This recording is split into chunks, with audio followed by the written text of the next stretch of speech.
আজকে আমরা সূরা কাহাফ এবং সূরা মারিয়াম থেকে আলোচনা শুনব, যেগুলি তারাওয়াইতে পাঠ করা হয়েছে। আউযু বিল্লাহি মিনাশ শাইতানির রাজীম। বিসমিল্লাহির রহমানির রহিম। وإذ قال موسى لفتاه لا أبرح حتى أبلغ مجمع البحرين أو أمضي حقبا। সূরা কাহাফের মধ্যে কয়েকটি ঘটনা আছে। একটা আসহাবে কাহাফের ঘটনা, আরেকটি বিস্ময়কর ঘটনা। এটা হলো মুসা আলাইহিস সালাতু ওয়াস সালাম এবং আল্লাহর একজন নেক বান্দা, কেউ বলেছেন খিজির আলাইহিস সালাতু ওয়াস সালাম, ওনারা দুইজনের ঘটনা। তো এই ঘটনার থেকে আমাদের জীবনের জন্য খুব গুরুত্বপূর্ণ শিক্ষা আছে। আমরা ঘটনাটি আগে শুনি। ওয়াইদ ক্বালা মূসা লিফাতাহু লা আবরাহু হাত্তা আবলুগা মাজমাআল বাহরাইন আও আমদি হুকুবা। মূসা আলাইহিস সালাতু ওয়াস সালাম এক যুবককে সাথে নিয়ে সফরে বের হইলেন, ভ্রমণে বের হইলেন। বললেন যে আমরা হাত্তা আবলুগা মাজমাআল বাহরাইন আও আমদি হুকুবা, আমরা দুই সাগরের মিলনস্থল একটা জায়গা, ওইখানে আমরা যাব। ওইটা না পাওয়া পর্যন্ত আমরা চলতেই থাকবো যুগ যুগ ধরে। তো তারা দুইজন রওনা দিলেন, সাথে তারা একটা মাছ নিলেন, হুত মাছ, যেটা তাদের খাবারের জন্য তারা নিয়েছিলেন। এরপর তারা সফরে চলতে চলতে চলতে চলতে এক একটা পাহাড়ে বা পাথরের কাছে তারা কিছু সময় বসে বিশ্রাম নিলেন। এই সময় ওই যে মাছ তাদের সাথে ছিল, মাছ এটা জীবিত হয়ে সাগরের দিকে চলে গেছে। মুসা আলাইহিস সালাতু ওয়াস সালাম বুঝতে পারেন নাই, উনি হয়তো রেস্টে একটু শুয়ে পড়েছিলেন বা খেয়াল করেন নাই। কিন্তু যুবক এটা খেয়াল করছে যে এই মাছ তাদের ব্যাগ থেকে বের হয়ে, বস্তার থেকে বের হয়ে মাছ সাগরের দিকে চলে যাচ্ছে। উম, এবং সে বালুর মধ্যে যে যাচ্ছে, বালুর মধ্যে দাগ কেটে কেটে যাচ্ছে। কিন্তু এই যুবক মুসা আলাইহিস সালাতু ওয়াস সালামকে এই ঘটনা আর বলে নাই, ভুলে গেছে। কোনোভাবে সে যে এটা বলবে ওনাকে, এটা তার খেয়ালে আসতেছে না। অনেক সময় আসে না এরকম ঘটনা, যে মাথার মধ্যে আসে না আমরা কি করব, ও সেইটা দেখে ওনাকে যে বলবে এই হুঁশই নেই তার। এরপর ওনারা আবার চলতে শুরু করলেন। বিশ্রাম শেষে যেতে যেতে যেতে যেতে মুসা আলাইহিস সালাতু ওয়াস সালাম বললেন, আতিনা গাদাআনা লাকাদ লাকিনা মিন সাফারিনা হাদা নাসাবা। বললেন যে ঠিক আছে, এখন আমরা খুব ক্লান্ত হয়ে গেছি, এখন আমরা খেয়ে নেই। বললেন যে আমাদের নাস্তা যেটা আছে এটা নিয়ে আসো, আমাদের খাবারটা নিয়ে আসো। তো যুবক তখন বলল, ক্বালা আরাআইতা ইয আওয়াইনা ইলাস সাখরাতি ফাইন্নী নাসীতুল হুত ওয়া মা আনসানিহু ইল্লা আশ-শাইতানু আন আযকুরাহু ওয়াত্তাখাযা সাবিলাহু ফিল বাহরি আজাবা। সে তখন বলল, আপনি দেখেন নাই আমরা যখন ওই পাথরের কাছে আশ্রয় নিয়েছিলাম, তখন এই মাছটা আশ্চর্যজনকভাবে সাগরের দিকে চলে গেছে, কিন্তু আমি এটা বলতে ভুলে গেছি, শয়তান আমাকে বলিয়ে দিয়েছে। এখানে একটা গুরুত্বপূর্ণ জিনিস হলো, শয়তান আমাদেরকে অনেক ভালো কাজের কথা বলিয়ে দেয়। এটা সত্য, কোরআন শরীফের আয়াত এটা। শয়তান নামাজ পড়ার কথা বলিয়ে দেয়, আপনি তালিম করবেন তালিমের কথা বলিয়ে দেয়, শয়তান কোরআন শরীফ পর্যন্ত বলিয়ে দেয়। অনেক সময় এই ভুলে যাওয়ার কারণে আমরা অনেক এবাদত ছেড়ে দেই এবং গুনার কাজ করে ফেলি। এইসব ক্ষেত্রে আল্লাহর কাছে কি চাইতে হবে? আউযু বিল্লাহি মিনাশ শাইতানির রাজিম, বিসমিল্লাহির রহমানির রহিম বেশি করে আল্লাহর কাছে আশ্রয় চাইতে হবে। তো মুসা আলাইহিস সালাতু ওয়াস সালাম বলেন, কি বলো? ক্বালা যালিকা মা কুন্না নাবগি ফারতাদ্দা আলা আথারিহিমা কাসাসা। বললেন এই জায়গাটাই তো আমি খুঁজতেছিলাম, যেখানে এই মাছটা গিয়ে সাগরে নামবে, ওই জায়গাতেই আমি আল্লাহর যে বান্দাকে খুঁজতেছি তাকে পাবো।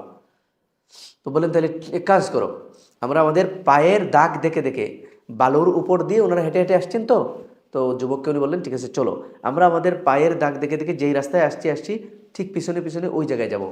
ওই জায়গায় ওনারা পিছন ধরে আসতে শুরু করলেন, পিছন দিকে আস্তে আস্তে আস্তে আস্তে যেই জায়গায় রেস্ট নিয়েছিলেন এখানে আসলেন। তারপর দেখলেন যে মাছের দাগ, যেইভাবে মাছ সাগরে গিয়ে নামছে, ওই দাগ ধরে ধরে ধরে ধরে গিয়ে একদম সাগর পর্যন্ত যে মাছ গেছে ওই জায়গায় ওনারা পৌঁছলেন।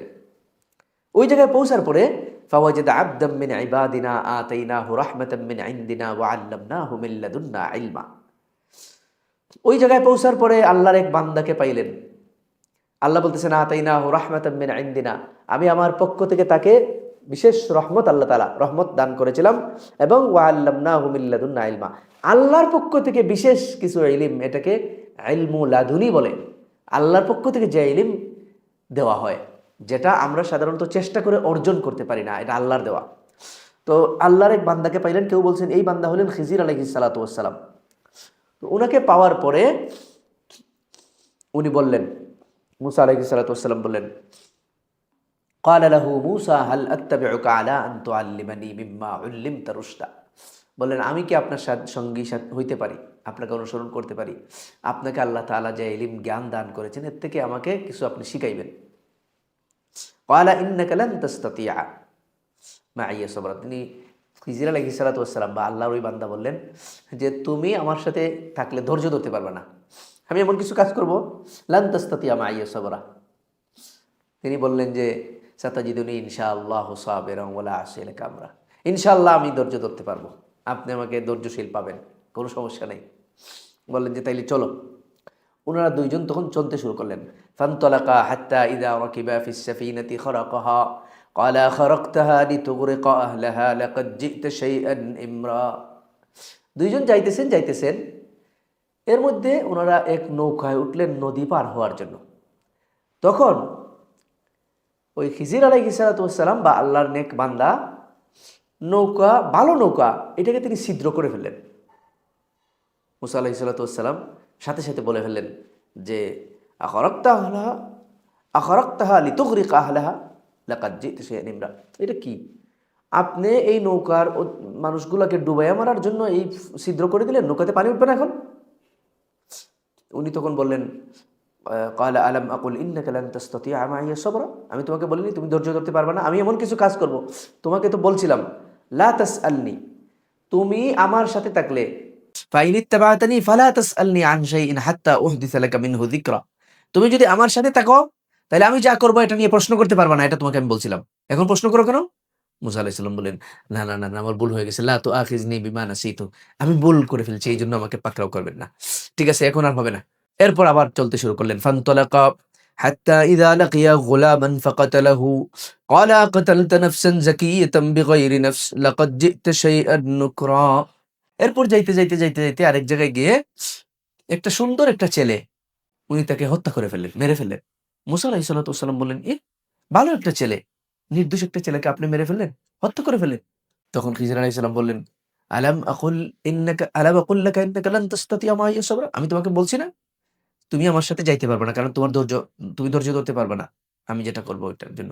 তো উনি বললেন, মুসা আলাইহিস সালাম বললেন, ক্বালা ইন সাআলতুকা আন শাইইন বাদাহা ফালা তুসাহিবনি ক্বাদ বালাগতা মিন লাদুন্নি উযরা।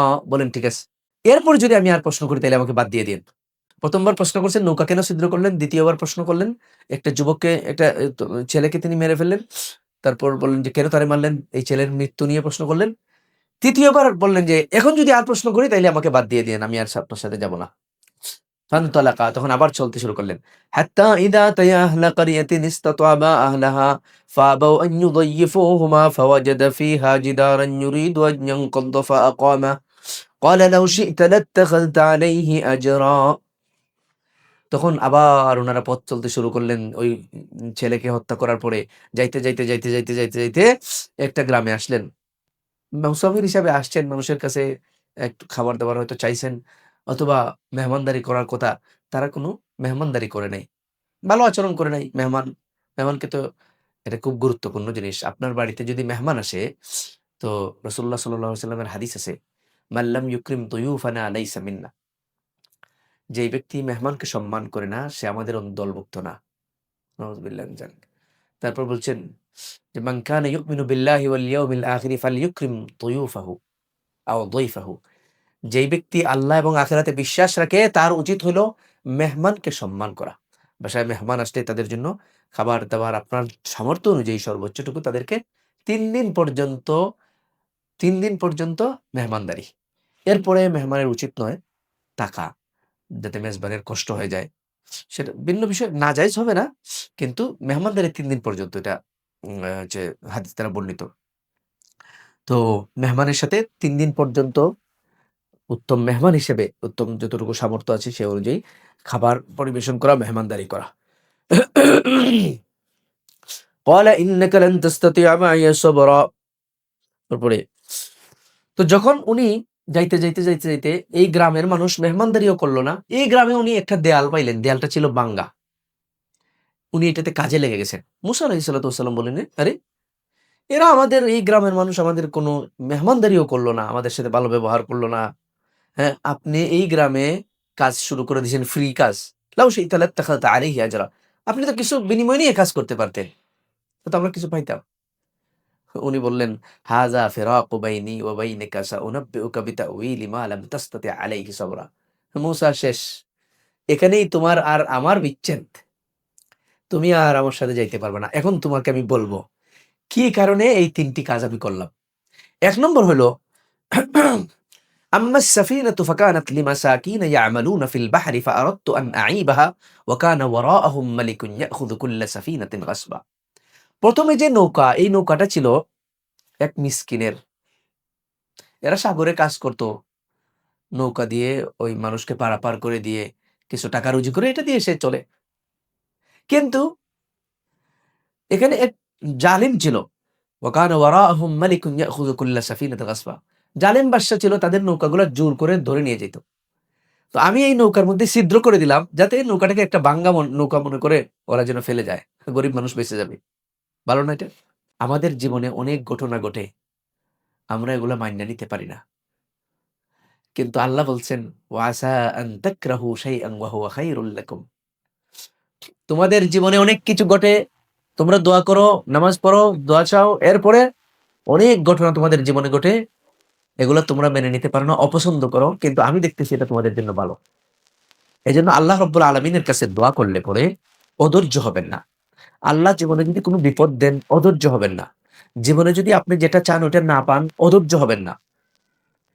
নেতিবাচক খারাপ কিছু ঘটলে অধৈর্য হবেন না। আল্লাহর কাছে বলবেন, সবর করবেন আল্লাহর কাছে।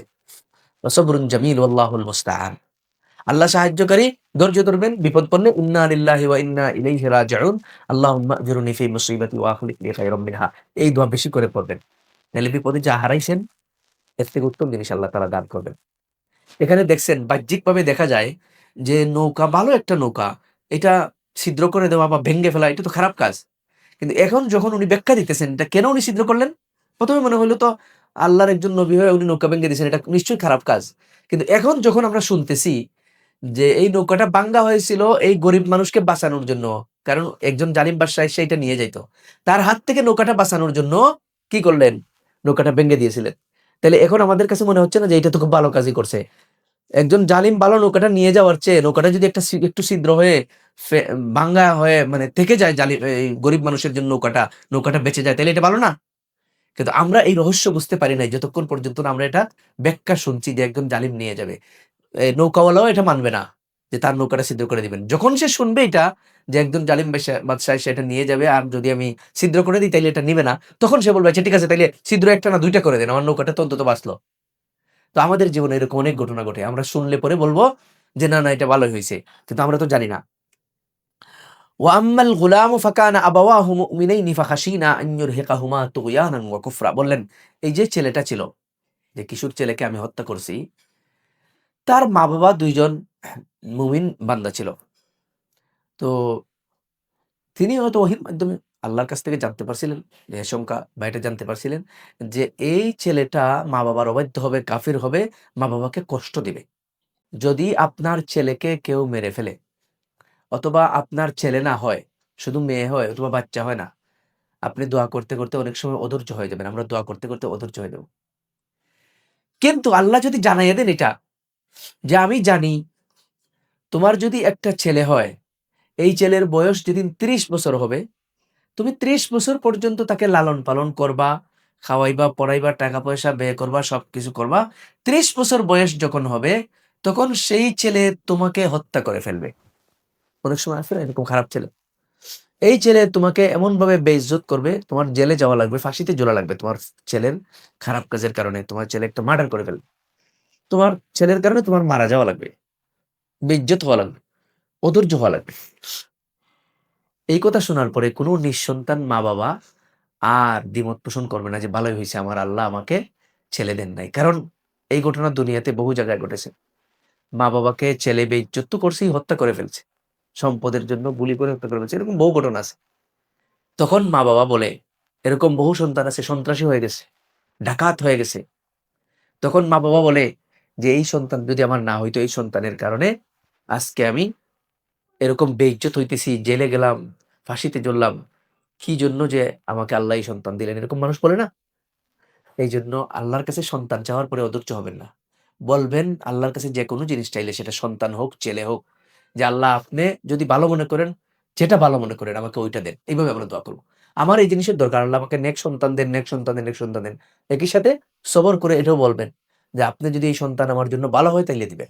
আর না হলে আপনি যেটা ভালো মনে করেন সেটা আমার জন্য করেন। ওয়াকদুর লিয়াল খাইর, আমার জন্য কল্যাণের, মঙ্গলের ফয়সালা করেন। কারণ ছেলে সন্তান হওয়ার পরেও বা সন্তান হওয়ার পরেও অনেক সময় বালাই হয় না, কষ্ট পাওয়া লাগে। তখন বলতে হয় যে সন্তান কি জন্য আমি জন্ম দিলাম। এজন্য আল্লাহর কাছে অধৈর্য হবেন না, দোয়া করে বলবেন আল্লাহ আপনি যেটা ভালো ওইটা করেন। আর আল্লাহ আপনাকে যে অবস্থায় রাখবেন দোয়া করবেন, দোয়া করার পরে যে অবস্থায় রাখবেন, নিঃসন্তান অবস্থায়ও যদি রাখেন খুশি থাকবেন যে নিশ্চয়ই এটা আমার জন্য ভালো। এই জন্য আমার আল্লাহর কাছে আমি দোয়া করছিলাম যে আল্লাহ আমাকে নিঃসন্তান রাখলে যদি আপনি খুশি হন বা আমার জন্য ভালো হয়, এটা রাখেন আপনি আমাকে নিঃসন্তান, কোনো অসুবিধা নেই। আমি আপনার রেদা বিল কদা, আপনার ফয়সালায় আমি খুশি। এটা যদি করতে পারেন তখন আল্লাহ আপনাকে এই সমস্ত বিপদ থেকে বাঁচাইবেন। এই যে এই ছেলেকে আল্লাহর হুকুমেই আল্লাহই ওনাকে দিয়ে মারাইছেন। কারণ আল্লাহর ২ নেক বান্দাকে সে কষ্ট দিবে। আল্লাহর নেক বান্দা-বান্দি তার মা-বাবাকে কষ্ট দিবে। তার চেয়ে সে দুনিয়ার থেকে চলে যাওয়াই ভালো। فأردنا أن يبدلهما ربهما خيرا منه زكاة وأقرب رحما। উনি বলেন যে আল্লাহ, আমি চাইছি যে আল্লাহ এর থেকে ভালো সন্তান তাদেরকে দান করবেন। وأما الجدار فكان لغلامين يتيمين في المدينة وكان تحته كنز لهما وكان أبوهما صالحا فأراد ربك أن يبلغا أشدهما ويستخرج كنزهما رحمة من ربك وما فعلته عن أمري ذلك تأويل ما لم تستع عليه صبرا। এরপর বললেন ৩ নম্বরে, তুমি যে দেখছো একটা ভাঙ্গা দেয়াল আমি মেরামত করতেছি, আসলে এই দেয়ালের নিচে ইয়েতিমের সম্পদ ছিল। ২ টা ইয়েতিম ছেলের সম্পত্তি ছিল।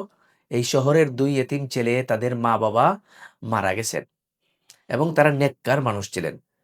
তো আমি এইটাকে, এই ছেলেরা আইয়াবলুগা আশুদ্দাহুমা ওয়া ইয়াস্তাখরিজা কানজাহুমা রাহমাতাম মির রাব্বিক। এই ছেলেরা তাদের মা-বাবা কিছু সম্পদ রেখে গেছে। এই সম্পদগুলা যেন নিরাপদে থাকে এই দেয়ালের নিচে। এই কারণে এখানে আমি দেয়াল করে দিচ্ছি।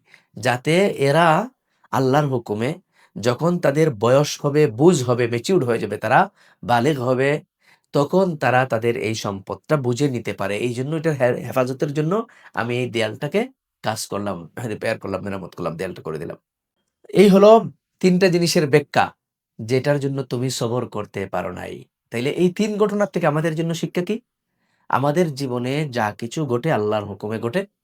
আমরা আল্লাহর কাছে দোয়া করব। দোয়ার পরেও যদি খারাপ কিছু ঘটে, যেটা আমি চাই ওইটা যদি নাও পাই, তবুও আমি আলহামদুলিল্লাহ বলে রিদা বিল কদা, রাদিতু বিল্লাহি রাব্বান ওয়া বিল ইসলামি দীনা ওয়া বিমুহাম্মাদিন সাল্লাল্লাহু আলাইহি ওয়াসাল্লাম রাসূলান ওয়া নাবিয়্যা। রাদিতু বিকাদাই রাব্বি। আমি আল্লাহর উপর সন্তুষ্ট থাকবো। আল্লাহর ফয়সালায় খুশি। আমি আল্লাহকে রব হিসেবে পেয়ে খুশি। আল্লাহকে দিন হিসেবে পেয়ে খুশি। ইসলামকে দিন হিসেবে পেয়ে খুশি। মুহাম্মদ সাল্লাল্লাহু আলাইহি ওয়াসাল্লামকে রাসূল হিসেবে পেয়ে খুশি। তো মোট কথা হলো আমি ইসলামের যাবতীয় বিষয়ে আমার আল্লাহর যাবতীয় ফয়সালায় আমি খুশি। এই কথা আমি বলব। এরপরে একটি ঘটনা, ওয়াসআলুনাকা আন যিল কারনাইনি কুল সাআতলু আলাইকুম মিনহু যিকরা। যুলকারনাইনের ঘটনা। যুলকারনাইনের নাম শুনেছেন আপনারা? এই যুলকারনাইন সম্পর্কে অনেক গল্প আছে। কোরআন শরীফে আল্লাহ বলছেন, যুলকারনাইন সম্পর্কে যদি তারা প্রশ্ন করে তোমাকে, তো তুমি তাদেরকে বলো যে ইন্না মাক্কান্না লাহু ফিল আরদি ওয়া আতাইনাহু মিন কুল্লি শাইইন সাবাবা। আমি পৃথিবীতে তাকে রাজত্ব দান করেছিলাম এবং প্রত্যেক জিনিস তাকে, দরকারি জিনিস তাকে দান করেছিলাম। তিনি সফর করতে চাইলে সফরের উপকরণ ছিল। কেউ বলছেন যে উনার ঘোড়া ছিল। এই ঘোড়া দিয়ে সাধারণ ঘোড়ার মতো চলতো না। নাকি ১২,০০০ মাইল করে নাকি এক লাফে চলতো। যাই হোক, নিঃসন্দেহে এটা খুব তেজি ঘোড়া ছিল, যেটা দিয়ে উনি দুনিয়ার পূর্ব থেকে পশ্চিম, উত্তর থেকে দক্ষিণ পুরা দুনিয়া উনি ভ্রমণ করেছিলেন। এবং উনি এসেছিলেন পূর্ব দিকে এমন এক জায়গায় যেখানে ইয়াজুজ মাজুজ বাস করত। ইয়াজুজ মাজুজরা এশিয়া, ইয়াজুজ মাজুজ হইল এক ধরনের এক ধরনের মানুষ। এরা মানুষকে খুব কষ্ট দেয়। কেউ বলছেন এরা হলো নারী। এরা জমিনের মধ্যে কিয়ামতের আগে ছড়াইয়া পড়বে এবং তারা জমিনের মধ্যে ব্যভিচারের ফিতনা এগুলো তারা ছড়াবে। তো এই ইয়াজুজ মাজুজ একটা দেশের মধ্যে আক্রমণ করত। তারা তখন যুলকারনাইনকে পাওয়ার পরে ওই দেশের জনগণ বলল, ইন্না ইয়াজুজ ওয়া মাজুজ মুফসিদুনা ফিল আরদি ফাহাল নাজআলু লাকা খারজান আলা আন তাজআলা বাইনানা ওয়া বাইনাহুম সাদ্দা। বললেন যে ইয়াজুজ মাজুজরা এসে আমাদের দেশে ফিতনা সৃষ্টি করে, আপনি একটা আমাদের দেশ আর ওদের মধ্যখানে একটা দেয়াল দিয়ে দেন, যাতে ওরা আমাদের এদিকে আসতে না পারে, আমরা আপনাকে কিছু টাকা পয়সা দিব। উনি বললেন টাকা পয়সা লাগবে না, তোমরা এক কাজ করো, আতুনি জুবারাল হাদিদ, তোমরা লোহা নিয়ে আসো, হাত্তা ইদা সাওয়া বাইনা সুতফাইনি ক্বালা আনফুখু হাত্তা ইদা জাআলাহু নারা।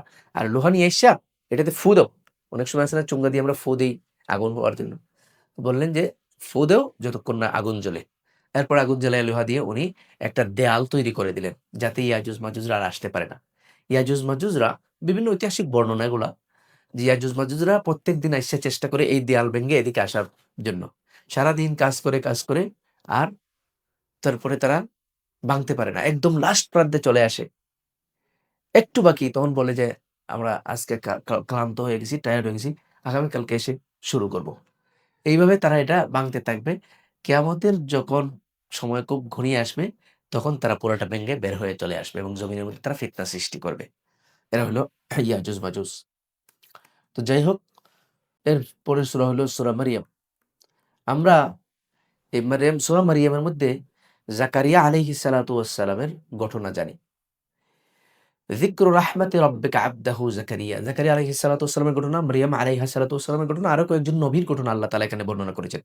জাকারিয়া আলাইহিস সালাতু ওয়াস সালামের ঘটনা হলো, উনি দোয়া করেছিলেন আল্লাহর কাছে সন্তানের জন্য। ইজনাদা রাব্বাহু নিদাআন খাফিয়্যা ক্বালা রাব্বি ইন্নী ওয়াহানাল আযমু মিন্নী ওয়াশতাআলার রাসু শাইবান ওয়া লাম আকুম বিদুআইকা রাব্বি শাকিয়্যা।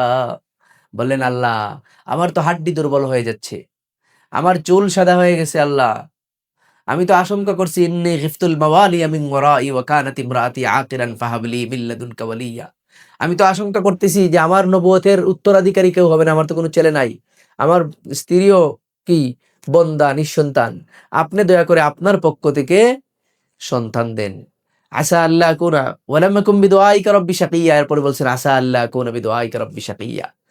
আমি আশা করি আপনার কাছে দোয়া করে আমি হতাশ হব না।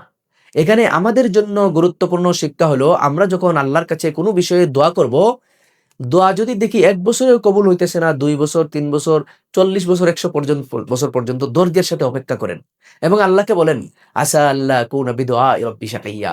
আল্লাহ আমি দোয়া করে হতাশ হব না, আপনার কাছে দোয়া করে আমি বিফল হব না। আমি আশা করতেছি আপনার কাছে দোয়া করে আমি বিফল হব না। আপনি আমার দোয়া কবুল করেন। দোয়া কবুল হওয়ার আশা, এই আশা মনের মধ্যে নিয়ে যদি দোয়া করেন, তাইলে দোয়া কবুল হয়। দোয়া কবুল হওয়ার জন্য এটা একটা শর্ত। হতাশ হয়ে আমার দোয়া কবুল হবে নি, আমার দোয়াকে কবুল হবে, এরকম হতাশ হয়ে দোয়া করলে দোয়া কবুল হবে না। দোয়া কবুল হওয়ার জন্য কয়েকটি শর্ত আছে, তার মধ্যে একটা হলো কি, যে ইতিবাচক মানে আশা নিয়ে দোয়া করতে হবে, মনের মধ্যেই আশা রাখতে হবে ইনশাআল্লাহ আল্লাহ আমার দোয়া কবুল করবেন। আজকে অথবা ১ বছর পরে হোক, ৫ বছর পরে, ১০ বছর পরে, ৫০ বছর পরে। কারণ জাকারিয়া আলাইহিস সালাতু ওয়াস সালাম যৌবন বয়সে দোয়া করলেন আল্লাহর কাছে। বাচ্চা হলো এমন বয়সে যখন ফেরেশতারা এসে, ইয়া জাকারিয়া ইন্না নুবাশশিরুকা বিগুলামিন ইসমুহু ইয়াহইয়া লাম নাজআল লাহু মিন ক্বাবলু সামিয়্যা।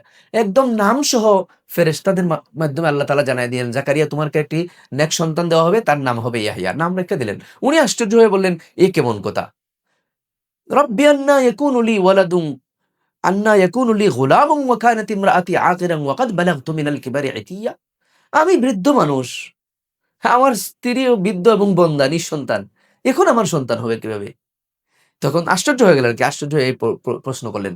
তখন ক্বালা কাযালিকা ক্বালা রাব্বুকা হুয়া আলাইয়া হায়্যিনুন ওয়া ক্বাদ খালাকতুকা মিন ক্বাবলু ওয়া লাম তাকু শাইআ। তখন ফেরেশতা বললেন, ইয়েস, তোমার রব বলছেন এইভাবেই।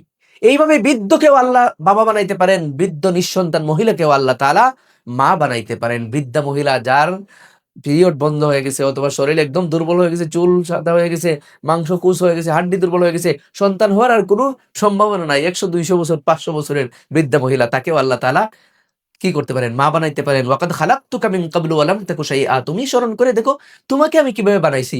সামান্য একটু নাপাক পানি দিয়ে তোমাকে যে আল্লাহ বানাইতে পারেন, সে আল্লাহ কেন বৃদ্ধ অবস্থায় তোমাকে সন্তান দিতে পারবেন না? তো যাই হোক, আল্লাহ রাব্বুল আলামিনের পক্ষ থেকে ওনাকে সন্তান, জাকারিয়া আলাইহিস সালাতু ওয়াস সালামকে সন্তান হিসেবে দেওয়া হইল। এই সন্তান জাকারিয়া ইয়াহইয়া আলাইহিস সালাতু ওয়াস সালাম, ওনাকে আল্লাহ তাআলা ৫ টি বিশেষ গুণ দিয়েছিলেন। আমাদের সন্তানদেরকে আমরা আল্লাহ তাআলার হুকুমে এই ৫ টি জিনিস শিক্ষা দিব। ৫ টা জিনিস কি? ইয়া ইয়াহইয়া খুযিল কিতাবা বিকুওয়া। ১ নাম্বার গুণ হইল, ইয়াহইয়া তুমি কিতাবকে শক্তভাবে ধারণ করো, অর্থাৎ আল্লাহর কিতাবের জ্ঞান, দ্বীনের ইলম অর্জন করা নেক সন্তানের প্রথম বৈশিষ্ট্য। ওয়া আতাইনাহুল হুকমা সাবিয়্যা, এবং আল্লাহর কাছে দোয়া চাইতে হবে। আল্লাহ উনাকে কি দিয়েছিলেন? একদম বাচ্চা বয়সেই জ্ঞান দিয়েছিলেন, হিকমত দিয়েছিলেন। বাচ্চা বয়সে একদম মনে করেন 100 বছরের অভিজ্ঞ মানুষের মতো জ্ঞান উনি রাখতেন। এই জ্ঞান আল্লাহর পক্ষ থেকে দেওয়া হয়েছে। তাই আমাদের সন্তানদের জন্য এবং সন্তানদেরকেও আমরা শিখাবো তারা যেন আল্লাহর কাছে জ্ঞান চায়। আল্লাহ যদি কাউকে যোগ্যতা না দেন, কেউ হাফেজ হতে পারবে না, আলেম হতে পারবে না, বিজ্ঞানী হতে পারবে না, ডাক্তার হতে পারবে না, কোনো কিছু হতে পারবে না। জ্ঞান আল্লাহর পক্ষ থেকে আসে। এজন্য আল্লাহর কাছে চাইতে হবে। 1 নম্বর কোরআন হাদিসের জ্ঞান, কিতাবের জ্ঞান, পড়ালেখা করতে হবে। 2 নম্বর হলো কি? আল্লাহর কাছে দোয়া করতে হবে। তারপরে ওয়া হানানাম মিন লাদুন্না ওয়া যাকাতান ওয়া কানা তাকিয়্যা, আল্লাহর পক্ষ থেকে উনাকে মেধা দিয়েছিলেন, আল্লাহর জন্য দোয়া করতে হবে। এবং উনাকে আল্লাহ রাব্বুল আলামিন মুত্তাকি বানিয়েছিলেন। মুত্তাকি মানে হলো সহজ কথায় যে গুনাহ থেকে বেঁচে থাকে। তাই নিজের সন্তানদেরকে শিখাইতে হবে এটা যে গুনার কাজ, পাপের কাজ করা যাবে না। পাপের কাজ করলে দুনিয়াতেও ক্ষতি, আখিরাতেও ক্ষতি। যেহেন কমে, পড়ালেখার ক্ষতি হয়, রিজিকের ক্ষতি হয়। আর যদি রিজিক পাইতে চাই, জীবনের সব সমস্যার সমাধান পেতে চাই, তাইলে মুত্তাকি হতে হবে, গুনাহ থেকে বেঁচে থাকতে হবে। ওয়া বাররাম বিওয়ালিদাইহি, নেক সন্তানের আরেক বৈশিষ্ট্য হলো মা-বাবার বাধ্য হওয়া। মা-বাবার অবাধ্য যে সন্তান সে নেক সন্তান না। যত বড় আলেম, যত বড় হাফেজ, যত বড় আল্লাহওয়ালা হোক না কেন। মা-বাবার অবাধ্য হয়ে কেউ নেক সন্তান হইতে পারে না। এটা আল্লাহর বিধান। আল্লাহর নবী ছিলেন উনি। কিন্তু উনি ছিলেন মা-বাবার বাধ্যগত সন্তান। ওয়ালাম ইয়াকুন জাব্বারান আসিয়া। উনি জাব্বার ছিলেন না, উদ্ধত অহংকারী ছিলেন না। আল্লাহর প্রতিও না, মা-বাবার প্রতিও না। উনি আসি ছিলেন না, অবাধ্য ছিলেন না। তাই মা-বাবার বাধ্যগত সন্তান সেই হলো নেক সন্তান। এরপর মারিয়াম আলাইহিস সালাতু ওয়াস সালামের ঘটনা আমি সংক্ষেপে বলতেছি। ওয়াযকুর ফিল কিতাবি মারইয়াম ইযিন তাবাদাত মিন আহলিহা মাকানান শারকিয়্যা। মারিয়াম আলাইহিস সালাতু ওয়াস সালামকে ফেরেশতা এসে উনি একবার কি করলেন? উনার আহাল থেকে, পরিবার থেকে দূরে এক জায়গায় চলে গেলেন। ওখানে উনি আল্লাহ, আল্লাহ করতেছেন।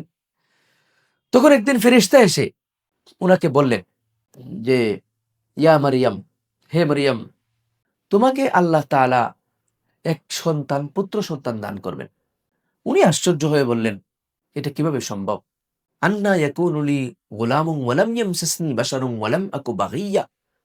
কিভাবে আমার সন্তান হবে? আমি তো অবৈধ কোনো কাজ কোনো পুরুষের সাথে করি নাই, আবার আমার স্বামীও নাই, আমার বিয়েও হয় নাই। তো আমার সন্তান হবে কিভাবে? ফেরেশতা বললেন, ক্বালা কাযালিকি, আল্লাহ বলছেন এইভাবেই। এইভাবেই বাবা ছাড়া আল্লাহ সন্তানের মা তোমাকে বানাইতে পারেন, সন্তান জন্ম দিতে পারেন। এ আল্লাহ কুল্লি শাইইন কাদির। আল্লাহ সবকিছু করতে পারেন। আমরা আল্লাহর উপর ইয়াকিন রাখি না, বিশ্বাস রাখি না। যে আল্লাহর উপর ইয়াকিন রাখে আল্লাহ তার জন্য সবকিছু করতে পারেন। তো এমনিভাবে মারিয়াম আলাইহিস সালাতু ওয়াস সালাম গর্ভবতী হলেন। উনি সন্তানও প্রসব করলেন। সন্তান প্রসব করে যখন উনি উনার সম্প্রদায়ের কাছে আসলেন, তখন তারা বলল, ইয়া উখতা হারুন, মা কানা আবুকি ইমরাআ সাউইন ওয়া মা কানাত উম্মুকি বাগিয়্যা। হে হারুনের বোন মরিয়ম, তোমার মা-বাবা তো খারাপ মানুষ ছিল না। তুমি এই কি কাজ করলা? খারাপ কাজ করে সন্তান জন্ম দিয়ে নিয়ে আসছো। তোমার তো বিয়ে-শাদী কিচ্ছু হয় নাই। তাহলে তো এটা খারাপ কাজ। ফাআশারাত ইলাইহি। উনি তখন ওই উনার কোলের সন্তান ঈসা আলাইহিস সালাতু ওয়াস সালামের দিকে আঙ্গুলের ইশারা দিয়ে বললেন, ক্বালু কাইফা নুকাল্লিমু মান কানা ফিল মাহদি সাবিয়্যা। ইশারা দিয়ে বললেন, ওর সাথে কথা বলো। তোমাদের কথার জবাব সে দিবে। উনি কথা বলেন না। তারা তখন হেসে, হেসে বললেন, কাইফা নুকাল্লিমু মান কানা ফিল মাহদি সাবিয়্যা। হে কুলের শিশু, কুলের শিশু, কয়েকদিন বয়স মাত্র। এর সাথে আমরা কিভাবে কথা বলবো? সাথে, সাথে ঈসা আলাইহিস সালাতু ওয়াস সালাম একদম কুলের শিশু অলৌকিকভাবে উত্তর দেওয়া শুরু করলেন। মনে মনে করেন কয়েকদিন হইছে, কয়েকদিনের একটা বাচ্চা কথা বলতেছে। ক্বালা ইন্নী আব্দুল্লাহ। তিনি বললেন, আমি আব্দুল্লাহ, আমার নাম আব্দুল্লাহ, আমি আল্লাহর বান্দা। আতানিয়াল কিতাব, আমাকে আল্লাহ কিতাব দিয়েছেন। ওয়া জাআলানি নাবিয়্যা, আমাকে আল্লাহ নবীও বানিয়েছেন। তখন তারা আশ্চর্য হয়ে গেছে। এই আশ্চর্য হয়ে এক পর্যায়ে তারা উনার প্রশংসা করতে গিয়ে খ্রিস্টানরা বলতে শুরু করেছিল যে মাসীহ ইবনুল্লাহ, ঈসা হলেন আল্লাহর পুত্র। নাইলে মরিয়মের বাবা নাই, কিভাবে উনি এই জন্ম নিলেন? আর আল্লাহ বলতেছেন, ইন্নামা আমরুহু ইযা আরাদা শাইআন আন ইয়াকুলা লাহু কুন ফায়াকুন। বাবা লাগে না। আল্লাহ যখন কোনো কিছু সৃষ্টি করতে হয়, আল্লাহ শুধু বললেন কুন, হয়ে যাও, ফায়াকুন, সেটা হয়ে যায়। এটা আমরা পারি না। আল্লাহর পক্ষে এটা সম্ভব। এজন্য তিনি আমাদের আল্লাহ। মানুষের পক্ষে এটা সম্ভব না। এজন্য মানুষের আকলে এটা বুঝে আসে না। মানুষ পারবে না। আল্লাহ বললেই হয়ে যায়। মারিয়ামকে সন্তান দিতে চাইছেন, সন্তান আল্লাহ বলছেন হও, হয়ে যায়। কোন কালিমার দ্বারা? জাকারিয়া আলাইহিস সালাতু ওয়াস সালামকে দিতে চাইছেন, ইব্রাহিমকে দিতে চাইছেন আলাইহিস সালাতু ওয়াস সালাম। কোন, হয়ে যাও, হয়ে গেছে। বাবাও লাগে না, মাও লাগে না, আল্লাহ সন্তান দিতে পারেন। কিন্তু তারা এটা বিশ্বাস করে না। বলে বাবা ছাড়া কিভাবে হবে? বাবা ছাড়া মানুষের সন্তান হয় না, কিন্তু আল্লাহ কুদরত, আল্লাহ চাইলে বাবা ছাড়া দিতে পারেন। আল্লাহ কুল্লি শাইইন কাদির। তো আমরা যারা আল্লাহর কাছে দোয়া করি, আল্লাহর উপর দৃঢ় বিশ্বাস রাখার দরকার যে আল্লাহ রব্বুল আলামিন কি করতে পারেন? কুল্লি শাইইন কাদির, সবকিছু করতে পারেন। আমি আল্লাহর কাছে যা চাই এই সবকিছু আমার আল্লাহর কাছে আছে। এইভাবে ইয়াকিন নিয়ে যদি আপনি আল্লাহর কাছে দোয়া করেন, আপনার দোয়া আল্লাহর কাছে কবুল হবে। ওয়াযকুর ফিল কিতাবি ইব্রাহিম ইন্নাহু কানা সিদ্দীকান নাবিয়্যা إذ قال لأبيه يا أبت لم تعبد ما لا يسمع ولا يبصر ولا يغني عنك شيئا يا أبت إني قد جاني من العلم ما لم يأتك فاتبعني أهدك صراطا سويا। এটা ইব্রাহিম আলাইহিস সালাতু ওয়াস সালাম এবং উনার বাবার ঘটনা। আমরা সবাই জানি ইব্রাহিম আলাইহিস সালাতু ওয়াস সালাম উনার বাবাকে অনেক কিছু বুঝাইলেন যে ইয়া আবাতি লা তা'বুদিশ শাইতান, ইয়া আবাতি লিমা তা'বুদু মা লা ইয়াসমাউ ওয়া লা ইউবসিরু ওয়া লা ইউগনি আনকা শাইআ। তুমি শয়তানের ইবাদত করিও না, এমন সত্তার ইবাদত করিও না। মূর্তির যদি ইবাদত করো, পাথরের পূজা করতেন উনার বাবা। তো উনার বাবাকে উনার বাবার নাম ছিল আজর। আজর পাথরের ইবাদত করতেন। তো উনি বলতেছেন, "মা লা ইয়াসমাউ ওয়া লা ইউবসিরু।" আব্বা, এই পাথর তো কিছু শুনে না, কিছু দেখে না। ওয়ালা ইউগনি আনকা শাইআ। এরা তোমার কোনো উপকারও করতে পারবে না। তুমি কি জন্য এদের ইবাদত করো? অন্য জায়গায় আল্লাহ বলছেন, "মা লা ইয়ামলিকুনা লিআনফুসিহিম নাফআন ওয়ালা দাররা।" যে ভালো-মন্দ করতে পারে না, আমরা তার ইবাদত কেন করব? তাইলে বোঝা গেল আমরা যারা আল্লাহর ইবাদত করি, আল্লাহই আমাকে শিখাইছেন। আল্লাহ আমাদের ভালো-মন্দ করতে পারবেন, বিপদে সাহায্য করতে পারবেন, খারাপ অবস্থার থেকে আমাদেরকে উদ্ধার করতে পারবেন, রিজেকের প্রয়োজন হলে রিজেক দিতে পারেন, সন্তানের প্রয়োজন হলে সন্তান দিতে পারেন, হায়াতের প্রয়োজন হলে হায়াত দিতে পারেন, অসুস্থ হইলে সুস্থতা দিতে পারেন। এইগুলা পারেন বলেই তিনি আমাদের মাবুদ। তিনি আমাদের ইবাদতের যোগ্য। যারা এগুলা পারে না, আল্লাহ বলছেন ওদের ইবাদত তোমরা করিও না। কেন ওদের ইবাদত করবা? পাথর আর মূর্তি তো নিজেকেই রক্ষা করতে পারবে না। আরেকজন এসে মূর্তি যখন ভেঙে ফেলে, সে তার নিজেকে রক্ষা করতে পারে না। তোমার উপকার কিভাবে করবে? তোমাকে বিপদে-আপদে কিভাবে সে রক্ষা করবে? তোমাকে কিভাবে সাহায্য করবে? তুমি আল্লাহর ইবাদত করো, কারণ আল্লাহ তোমাকে সব অবস্থায় সবকিছু করতে সক্ষম। কুল্লি শাইইন কাদির। যাই হোক, উনার বাবা উনার কথা শুনলেন না। এর পরের ঘটনা আমরা জানি। তারা উনাকে আগুনের কোপ তৈরি করে উনাকে আগুনে ফেললো। আল্লাহ আগুনকে নির্দেশ দিলেন, "ইয়া নারু কুনি বারদান ওয়া সালামান আলা ইব্রাহিম।" আগুন তুমি ঠান্ডা হয়ে যাও ইব্রাহিমের জন্য। আগুন ইব্রাহিমের জন্য সালাম, শান্তিদায়ক ঠান্ডা হয়ে গেছে। তখন আল্লাহ তাআলা উনাকে রক্ষা করবেন। এরপর আল্লাহ রাব্বুল আলামিন কিয়ামতের দুঃসংবাদ দিয়েছেন এখানে। "ইন্নাস সাআতা আতিয়াতুন আকাদু উখফিহা লিতুজজা কুল্লু নাফসিন বিমা তাসআ ফালা ইয়াসুদ্দান্নাকা আনহা মান লা ইউমিনু বিহা ওয়াত্তাবা'a হাওয়াহু ফাতারদা।" সূরা তাহার মধ্যে আল্লাহ রাব্বুল আলামিন মূসা আলাইহিস সালাতু ওয়াস সালামের একটা ঘটনা বলছেন। অ্যা এবং কিয়ামতের কথা বলছেন যে কিয়ামত অনিবার্য, অবশ্যই আসবে। যে এইটাতে বিশ্বাস করে না, সে যেন তোমাকে এই পথে ঈমান আনার ক্ষেত্রে বাধা সৃষ্টি করতে না পারে, সতর্ক থাকিও। এরপর মুসা আলাইহিস সালাতু ওয়াস সালাম যখন উনি একটা হত্যার দায়ে আরেক দেশে চলে গিয়েছিলেন, শুআয়ব আলাইহিস সালাতু ওয়াস সালামের কাছে, ওখানে গিয়ে উনার মেয়েকে বিয়ে করলেন। বিয়ে করার পরে ১০ বছর চুক্তি অনুযায়ী থাকলেন। এরপর দেশে ফিরে আসতেছেন। তো ফিরে আসার পরে এক জায়গার মধ্যে উনি বললেন পরিবারকে, "তোমরা থামো। আমি দেখতেছি এক জায়গায় আগুন আছে। ওখানে হয়তো আগুন নিয়ে আসতে পারবো তোমাদের জন্য।" ওখানে গেলেন। ওখানে আসলে আল্লাহ রাব্বুল আলামিন উনাকে ডাকাইয়া নিয়েছিলেন ওহী দেওয়ার জন্য। উনার সাথে আল্লাহ রাব্বুল আলামিনের কথোপকথন হয়েছে। তো আল্লাহ বলতেছেন, মুসা আলাইহিস সালাতু ওয়াস সালামের হাতে একটা লাঠি থাকতো। "ওমা তিলকা বিয়ামিনিকা ইয়া মূসা।" মূসাকে যখন আল্লাহ রাব্বুল আলামিন ওই পাহাড় থেকে ওহী দিয়ে, নবুয়তের দায়িত্ব দিয়ে এবং তুর পর্বতে ডেকে নিয়ে তাওরাত দিয়ে নবুয়তের মিশন এবং দাওয়াতের দায়িত্ব দিয়ে ফেরাউনের কাছে পাঠাইছিলেন। কয়েকটা মুজিজা দিয়েছিলেন উনাকে। কয়েকটি অলৌকিক ক্ষমতা, উনি যে নবী এটা প্রমাণ করার জন্য। তার মধ্যে একটা ছিল উনার হাতে একটা লাঠি থাকতো। তো আল্লাহ বলতেছেন, "ওমা তিলকা বিয়ামিনিকা ইয়া মূসা।" মূসা, এটা কি? তোমার হাতে এটা কি? তোমার ডান হাতে এটা কি? ক্বালা হিয়া আসায়া আতাওয়াক্কাউ আলাইহা ওয়া আহুশ্শু বিহা আলা গনামি ওয়া লিয়া ফিহা মাআরিব উখরা। বললেন যে এটা লাঠি, এটা দিয়ে বর দিয়ে আমি চলি। আমার ছাগলগুলোকে এটা দিয়ে খাওয়াই। আরো অন্যান্য কাজ করি। ক্বালা আলকিহা ইয়া মূসা। বললেন ঠিক আছে, এই লাঠি ছাড়ো। উনি ফেরাউনের সামনে এই লাঠি ছাড়ছিলেন। উনি যে নবী এটা প্রমাণ করার জন্য। ফাআলকাহা ফাইযা হিয়া হাইয়াতুন তাসআ। যেইমাত্র উনি লাঠি ফেলছেন হাত থেকে, এটা সাপ হয়ে গেছে। এটা দেখে তারা আশ্চর্য হয়েছে। কেউ আশ্চর্য হয়েছে। আর ফেরাউন বলতেছে তার তো ঈমান তার নসিবে নাই। সে বদনসিব। সে বলতেছে, "আরে এটা তুমি জাদু দিয়ে করছো। দেখো আমাদের জাদুকরকে।" তো তার জাদুকরকে দিয়ে আইনা, লম্বা ঘটনা আমি সংক্ষেপে বলতেছি। ওরা কিছু সাপ বানাইছিল জাদুর মাধ্যমে। মুসা আলাইহিস সালাতু ওয়াস সালামের সাপ তাদের সবগুলো খেয়ে ফেলছে। এখন ওই জাদুকররা ফাউলকিয়াস সাহারাতু সাজিদিন ক্বালু আমান্না বিরাব্বিল আলামিন। জাদুকররা এই ঘটনা দেখার পরে তারা আশ্চর্য হয়ে সেজদায় লুটিয়ে পড়ে গেছে। না, না, না, না, উনি জাদুকর না। আমাদের সব জাদু ব্যর্থ। জাদু দিয়ে উনাকে আটকানো যাবে না। উনি আল্লাহর নবী। উনার উপর বিশ্বাস করে ফেলছে। কিন্তু ফেরাউন বিশ্বাস করে নাই। এরপর আল্লাহ রাব্বুল আলামিন মুসা আলাইহিস সালাতু ওয়াস সালামের ঘটনা বললেন। ছোটবেলা উনি কিভাবে উনাকে সাগরের মধ্যে ফেলা হলো, সন্দুকের মধ্যে ভাসিয়ে দেওয়া হলো। ভাসতে গিয়ে উনি ফেরাউনের বাড়ির সামনে এখান থেকে দাসী একজন উঠাইয়া নিল। উনার স্ত্রী তখন বললেন স্বামীকে যে, "একে আমরা রেখে দেই, আমরা ছেলে হিসেবে এটাকে গ্রহণ করতে পারি।" তখন ওইখানেই উনি লালিত পালিত হলেন।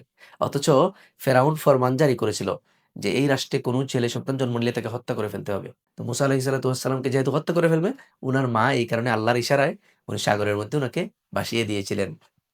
তো আল্লাহ রাব্বুল আলামিন শেষ পর্যন্ত মুসা আলাইহিস সালাতু ওয়াস সালামকে বাঁচিয়ে এনে পুরো দেশের সব ছেলেকে হত্যা করা হলো। মুসার জন্ম যেন না হয়। কারণ স্বপ্নের মাধ্যমে সে আগে বুঝতে পেরেছিল যে এই দেশে অনেক লোকের জন্ম হবে যে তার ক্ষমতাকে চ্যালেঞ্জ করবে। তো এটা জানার পরে বলছিল, "তাইলে এই দেশে কোন ছেলে যেন জন্ম হইতে না পারে, এজন্য এদেরকে হত্যা করে ফেলো।" তো যাই হোক, আল্লাহ দেখাইলেন কি? সে দেশের সব ছেলেকে হত্যা করে ফেলতেছে মুসার জন্ম যেন না হয়, মুসার জন্ম ঠেকানোর জন্য। আর এই মুসা তার ঘরেই লালিত পালিত হয়ে যাচ্ছেন। তো মুসা আলাইহিস সালাতু ওয়াস সালাম তার গড়ে এসে লালিত পালিত হতে শুরু করলেন এবং আমরা জানি এখানেই তিনি বড় হইলেন। তারপরে এক দুর্ঘটনাক্রমে এক লোক তিনি ধাক্কা দিয়েছিলেন, সে মরে গেছে। এই প্রেক্ষিতে তারা উনাকে মারতে চাইল। উনি তখন এখান থেকে চলে গিয়েছিলেন এই দেশ থেকে। পরে নবুয়তের দায়িত্ব নিয়ে উনি এই দেশে আসেন এবং ফেরাউনের সাথে মোকাবেলা করেন। তাকে বলেন, "বনী ইসরাইলকে ছেড়ে দাও, দাস বানিয়ে রাখছো, তাদেরকে মুক্তি দাও। তুমি ঈমান আনো আল্লাহর প্রতি।" সে ঈমান আনে নাই। উনার উপর আক্রমণ করছে, উনাকে হামলা করতে চাইছে। উনি বনী ইসরাইলকে নিয়ে আল্লাহর হুকুমে এই দেশ থেকে হিজরত করার জন্য রওনা দিয়েছেন। নীল নদে আসলেন। নীল নদে আল্লাহ তাআলা রাস্তা বের করে দিলেন। ফেরাউন পিছন থেকে আসলো নীল নদে। উনার পথ ধরে যাইতে নীল নদের মাঝে যখন আসলো তখন আল্লাহ তাআলা পানিকে ২ দিক থেকে এক করে দিলেন। ফেরাউন ওখানে ডুবে মরল। এটা দীর্ঘ লম্বা ঘটনা আমরা জানি। এরপর আল্লাহ রাব্বুল আলামিন মিশরের রাজত্ব মুসা আলাইহিস সালাতু ওয়াস সালাম উনার সম্প্রদায়কে বনী ইসরাইলকে আল্লাহ তাআলা এই ক্ষমতা রাজত্ব দান করেছিলেন। এরপর আল্লাহ রাব্বুল আলামিন বলতেছেন, মৃত্যুর কথা আমাদেরকে স্মরণ করিয়ে দিচ্ছেন। দেখো, "মিনহা খালাকনাকুম ওয়া ফিহা নুঈদুকুম ওয়া মিনহা নুখরিজুকুম তারাতান উখরা।" আমি এখান থেকেই, তার থেকেই অর্থাৎ মাটির থেকে তোমাদেরকে সৃষ্টি করেছি। এবং তার মধ্যেই অর্থাৎ এই মাটির মধ্যেই তোমাদেরকে ফিরিয়ে নেব। ওয়া মিনহা নুখরিজুকুম তারাতান উখরা। আর এই মাটির থেকে আবার তোমাদেরকে পুনরায় জীবিত করব, পুনরায় জীবিত করব, পুনরায় জীবিত করব। এটাই হলো সবচাইতে বড় কথা যে আল্লাহ রাব্বুল আলামিন আমাদেরকে পুনরায় জীবিত করবেন। এই কথা আমাদেরকে বিশ্বাস করতে হবে। এরপর কিয়ামতের ঘটনা আল্লাহ তাআলা বলতেছেন কিয়ামত কিভাবে হবে? ইয়াউমা ইউনফাখু ফিস-সূরি ওয়া নাহশুরুল মুজরিমিনা ইয়াউমাইযিন যুরকা। সেদিন সিংগায় ফুৎকার দেওয়া হবে। আর পাপীদেরকে আমি কিয়ামতের মাঠে হাজির করব। ইয়াতাখাফাতুনা বাইনাহুম মিন লাবিথতুম ইল্লা আশরা। তখন তারা পরস্পরে আস্তে কথা বলবে। তখন বলবে, নিচু সুরে কথা বলবে। কথা শোনাই যাবে না। ফালা তাসমাউ ইল্লা হামসা। শুধু পায়ের আওয়াজ শোনা যাবে, পায়ের আওয়াজ। মানুষ দৌড়ে এসে কবর থেকে উঠে সিংগায় ফুৎকার দেওয়ার সাথে কিয়ামতের মাঠে হাজির হবে। তখন একজন আরেকজনকে আস্তে প্রশ্ন করবে যে, "আমরা কয়দিন দুনিয়াতে ছিলাম? কয়দিন ছিলাম?" কেউ বলবে, "ইল্লা বিস্তুম ইল্লা আসরা।" আমরা মাত্র ১০ দিন দুনিয়াতে ছিলাম। ১০০ বছর, ১০০০ বছর দুনিয়াতে বাঁচছে। তার কাছে মনে হবে ওই মাত্র ১০ দিন দুনিয়াতে ছিলাম। দেখবেন কেউ বলবে, "ইল্লা বিস্তুম ইল্লা ইয়াউমা।" না, ১০ দিন তো অনেক বেশি। আমরা মাত্র ১ দিন ছিলাম দুনিয়াতে। কেউ বলবে, "১ দিন তো অনেক বেশি।" লাম ইয়ালবাসু ইল্লা আশিয়াতান আও দুহাহা। আমরা সকাল সন্ধ্যা, এক সকাল অথবা এক বিকাল সামান্য সময় দুনিয়াতে ছিলাম। কেউ বলবে, "এক সকাল এক বিকাল তো অনেক বেশি।" লা সাআতাম মিনান নাহার। সাআতাম মিনান নাহার। দিনের সামান্য কিছু সময়, কয়েক মিনিট, সামান্য কিছু সময় আমরা দুনিয়াতে ছিলাম। এইভাবে দুনিয়ার জিন্দেগি শেষ হয়ে যাবে। আমরা দেখতে দেখবেন ১০ বছর, ২০ বছর চলে গেছে। ওইদিন আমরা দাখিল পরীক্ষা দিছি, এসএসসি পরীক্ষা দিছি। সকালবেলা কিভাবে গেছিলাম এটা মনে আছে। কিন্তু ২৫ বছর হয়ে গেছে দাখিল পরীক্ষা দিছি। আল্লাহু আকবার! এভাবে ৫০, ৬০, ৭০, ৮০ বছরের জিন্দেগি দেখতে শেষ হয়ে যাবে। আমল করার সময় এখনই। তখন আমরা আফসোস করব যে জিন্দেগি শেষ হয়ে গেল, যৌবনকাল শেষ হয়ে গেলে আফসোস হবে। যে এখন আর আগের মতো তাহাজ্জুদ পড়তে পারি না, রোজাও রাখতে পারি না। এখন আর তেলাওয়াত করতে পারি না, দিনের দাওয়াতের কাজ করতে পারি না, শরীরের শক্তি শেষ। মরার পরে তো আর আফসোস করাই লাগবে যদি আমল না করি। আফসোস করে তখন আর কাজ হবে না। দুনিয়াতে আল্লাহ রাব্বুল আলামিন আর আমাদেরকে ফেরত পাঠাবেন না। ইয়াউমাইযিন লা তানফাউ আশ-শাফাআতু ইল্লা মান আযিনা লাহুর রাহমানু ওয়া রাদিয়া লাহু কাওলা। ওইদিন আল্লাহর অনুমতি ছাড়া কেউ কারো জন্য সুপারিশ করতে পারবে না। প্রত্যেকের নিজের আমল দিয়ে ওইদিন পার হতে হবে। যদি আল্লাহ কাউকে সুপারিশ করার অনুমতি দেন, সে আপনার জন্য সুপারিশ করতে পারবে। সে আপনার ছেলে আলেম ছেলে, যদি হাফিজ ছেলে, এদের কথা বলা হয়েছে, আলিমের কথা বলা হয়েছে। নেককার মানুষ যারা মুক্তি পেয়ে যাবে। যদি কাউকে আপনার জন্য সুপারিশের অনুমতি দেন আল্লাহ, তাইলে সুপারিশ করতে পারবে। নাইলে কোন নবী রাসূলও আপনার জন্য সুপারিশ করতে পারবেন না। মুখ্য বিষয় হলো আমাদের আমল কি, সেটাই কি করা হবে? আমাদেরকে ওজন করা হবে, সে অনুযায়ী ফয়সালা করা হবে। ফাআম্মা মান থাকুলাত মাওয়াজিনুহু ফাহুয়া ফি ঈশাতিন রাদিয়া। যার নেকির পাল্লা ভারী সে জান্নাতে যাবে, সন্তোষজনক জীবন পাবে। আর ওয়া আম্মা মান খাফফাত মাওয়াজিনুহু, নেকির পাল্লা হালকা, সে জাহান্নামে যাবে। এরপর আল্লাহ বলেন, লা তামুদ্দান্না আইনাইকা ইলা মা মাত্তানা বিহি আজওয়াজাম মিনহুম যাহরাতাল হায়াতিদ দুনিয়া লিনাফতিনাহুম ফিহি ওয়া রিজকু রাব্বিকা খায়রুন ওয়া আবকা। নবীকে বলতেছেন, এটা আমাদেরকেও, আমরাও এর মুখাতাব। আমাদেরকেও আল্লাহ তাআলা নবীর মাধ্যমে বলতেছেন, লা তামুদ্দান্না আইনাইকা ইলা মা মাত্তানা বিহি আজওয়াজাম মিনহুম যাহরাতাল হায়াতিদ দুনিয়া লিনাফতিনাহুম ফিহি ওয়া রিজকু রাব্বিকা খায়রুন ওয়া আবকা। যে তোমার চক্ষু প্রশস্ত করিও না, প্রসারিত করিও না। আমি তাদেরকে, অর্থাৎ কাফিরদেরকে আমি যে ভোগ্য সম্পত্তি দুনিয়াতে, দুনিয়ার সুন্দর জিনিস দিছি, এগুলো তাদেরকে পরীক্ষা করার জন্য দিছি। আল্লাহর নাফরমানি যতটুকু পারে করুক। লন্ডন, আমেরিকা, কাফির মুশরিকদের দেখবেন অনেক শক্তি, অনেক সম্পত্তি আছে। আল্লাহ এই সম্পদ যত বেশি তাদেরকে দিছে, তত বেশি তাদের গজব হবে, তাদের উপর আযাব হবে কিয়ামতের পরে, মৃত্যুর পরে। কেন? যত বেশি সম্পত্তি পাইছে তত বেশি পাপ করতেছে। তত বেশি মদ খাইতেছে, খারাপ কাজ করতেছে। তো যত বেশি পাপ দুনিয়াতে করবে, কিয়ামতে তত বেশি তারা শাস্তি পাবে। সুতরাং এই সম্পদটা তাদের জন্য একটা শাস্তি। তাই আল্লাহ বলতেছেন, ওয়ারিজকু রাব্বিকা খায়রুম ওয়া আবকা। তোমার রব তোমাকে যা দিছেন দুনিয়াতে, আখিরাতে, এটার উপর সন্তুষ্ট থাকো। এটাই হলো তোমার জন্য কল্যাণকর। আর তোমার রবের রিজিক উত্তম এবং সেটা বাকি থাকবে। কিয়ামতের পরে জান্নাতে তুমি যেটা পাইবে সেটা উত্তম। কাফিরদের জন্য দুনিয়া, তোমাদের জন্য আখিরাত। আর দুনিয়াতে তোমাকে আল্লাহ তাআলা যা দিছেন, দুনিয়াতেও মুমিনদেরকে আল্লাহ দেন, যা দিছেন ওটার উপর আমরা সন্তুষ্ট। ওয়া'মুর আহলাকা বিস-সালাত। তোমার যদি রিজিকের প্রয়োজন হয়, তাহলে তুমি তোমার নিজের পরিবারকে নামাজ পড়তে বলো।